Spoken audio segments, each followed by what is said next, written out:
दोस्तों, जैसा कि आपको पता होगा, पुरानी पेंशन को लेकर काफी समय से हमारे देश भर में सरकारी कर्मचारी विरोध कर रहे हैं। लेकिन इसी बीच आज केंद्र सरकार की तरफ से एक बड़ा फैसला लिया गया।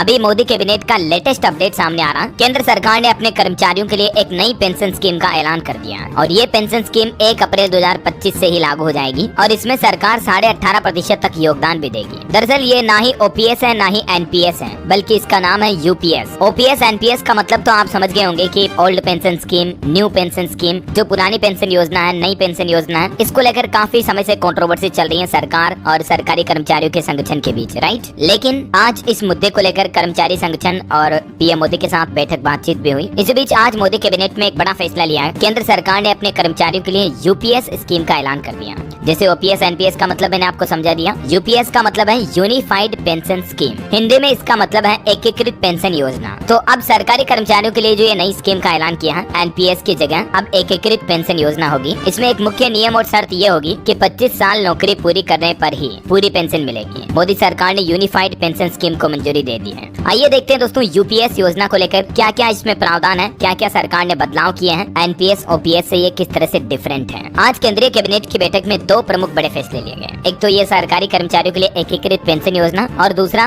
बायो फर्टिलाइजर पर भी अहम फैसला हुआ। यहाँ पर हम बात करने वाले हैं पहले वाले फैसले की, सरकारी कर्मचारियों के लिए जो ये यूपीएस यानी एकीकृत पेंशन योजना शुरू की गई। तो जैसा कि सबसे पहले ध्यान देने वाली बात तो ये है कि अब नई पेंशन स्कीम जो थी ना एनपीएस, उसी की जगह अब ये सरकारी कर्मचारियों के लिए यूपीएस योजना लॉन्च की गई है। मतलब ये एनपीएस को रिप्लेस करेगी। पहले जैसे ओपीएस को रिप्लेस करते हुए एनपीएस लागू हुई थी, अब एनपीएस को भी सरकार ने रिप्लेस करके यूपीएस लागू कर दिया। ऐसा सिंपल। देश भर में सरकारी कर्मचारियों में पुरानी पेंशन स्कीम ओपीएस की जोर पकड़ती मांगों के बीच आज ये केंद्र सरकार की तरफ से बड़ा ऐलान किया है और केंद्रीय कैबिनेट की बैठक में इसको लेकर सहमति भी बन चुकी है। यहाँ तक कि देश भर में सभी राज्य सरकारों को भी ये यूपीएस यानी एकीकृत पेंशन योजना चुनने का विकल्प मिलेगा। यानी ये स्कीम सिर्फ केंद्र सरकार के कर्मचारियों के लिए ही नहीं होगी, बल्कि स्टेट गवर्नमेंट भी अगर चाहे तो अपने कर्मचारियों के लिए ये यूपीएस योजना को मंजूरी दे सकती है। ऐसा इसमें पेंशन एरियर पर सरकार तकरीबन 800 करोड़ रुपए खर्च करेगी। आइए अब समझते हैं एकीकृत पेंशन योजना से जुड़ी कुछ खास बातें हैं। इसमें क्या क्या प्रावधान रखे गए हैं। पहला पॉइंट देखिए, पेंशन की सुनिश्चित राशि। जी हाँ, 25 साल की न्यूनतम सेवा के लिए सेवानिवृत्ति से पहले अंतिम 12 महीनों में प्राप्त औसत मूल वेतन का 50% न्यूनतम पेंशन के रूप में दिया जाएगा। ये ओपीएस में जो प्रावधान थे उसमें कुछ बदलाव किए गए हैं, उसका ही मॉडिफाइड वर्जन है यूपीएस। समझ रहे हो। पहले क्या होता था, नौकरी से हटने के बाद भी सरकारी कर्मचारियों को मोटा मोटी लगभग आधी सैलरी मिलती थी। तो इसमें भी वही सीन हो गया। अंतिम 12 महीनों में जो उसकी सैलरी होगी उसका औसत मूल वेतन का 50% न्यूनतम पेंशन के रूप में दिया जाएगा। लेकिन यहाँ ध्यान से समझने वाली बात है मूल वेतन का, क्योंकि कर्मचारियों के वेतन में कई अलग अलग तरह के भत्ते वगैरह भी जुड़े होते हैं मूल वेतन में। समझ रहे हो। अच्छा, दूसरा पॉइंट देखिए आप, 10 वर्ष की सेवा तक या इससे कम सेवा के लिए अनुपातिक राशि पेंशन के रूप में मिलेगी। 25 साल का प्रावधान तो है ही, इसमें एक 10 साल तक का प्रावधान भी है ये। तीसरा पॉइंट, कर्मचारी की मृत्यु होने की स्थिति में तत्काल 60% की दर से पारिवारिक पेंशन सुनिश्चित की जाएगी। तो ये एक परिवार की सुरक्षा के लिए सरकारी कर्मचारियों के लिए अच्छा फैसला लिया, ठीक है ना। अच्छा, एक और पॉइंट देखिए आप, 10 साल की सेवा के बाद सेवानिवृत्ति पर 10,000 रुपए प्रति माह की दर से सुनिश्चित न्यूनतम पेंशन राशि मिलेगी। इसके अलावा महंगाई दर जो डीए वगैरह होता है, महंगाई भत्ता वगैरह, उसके साथ ही इंडेक्सेशन की सुविधा भी मिलेगी। सुनिश्चित पेंशन, सुनिश्चित पारिवारिक पेंशन और सुनिश्चित न्यूनतम पेंशन पर महंगाई इंडेक्स AICPIW के साथ समायोजन की सुविधा भी मिलेगी। अगला पॉइंट है, सेवानिवृत्ति पर ग्रेच्युटी के अलावा एक मुफ्त भुगतान का लाभ भी मिलेगा। अच्छा, इसके अलावा भी यूपीएस में देखिए 6 महीने की सेवा के लिए वेतन प्लस डीए की 10% रकम का एक मुफ्त भुगतान होगा। यानी अगर किसी की 30 साल की सर्विस है तो उसे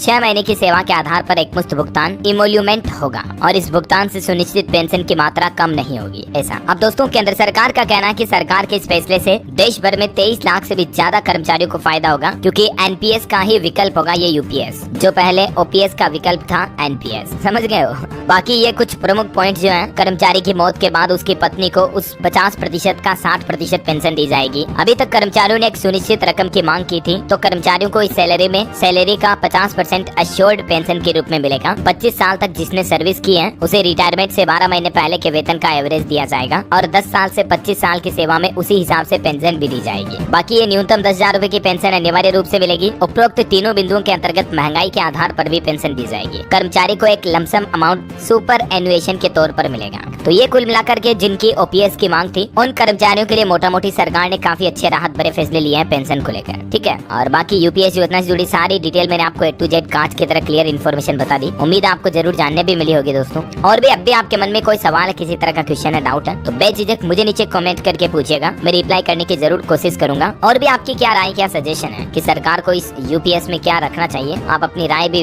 विचार नीचे कमेंट में लिखिएगा जरूर। और बाकी इस वीडियो को लाइक और शेयर करना, DLS न्यूज चैनल को सब्सक्राइब करके बेल आइकन जरूर दबा देना। ओके, मिलेंगे अगले नेक्स्ट अपडेट में, तब तक के लिए जय हिंद, जय भारत, वंदे मातरम।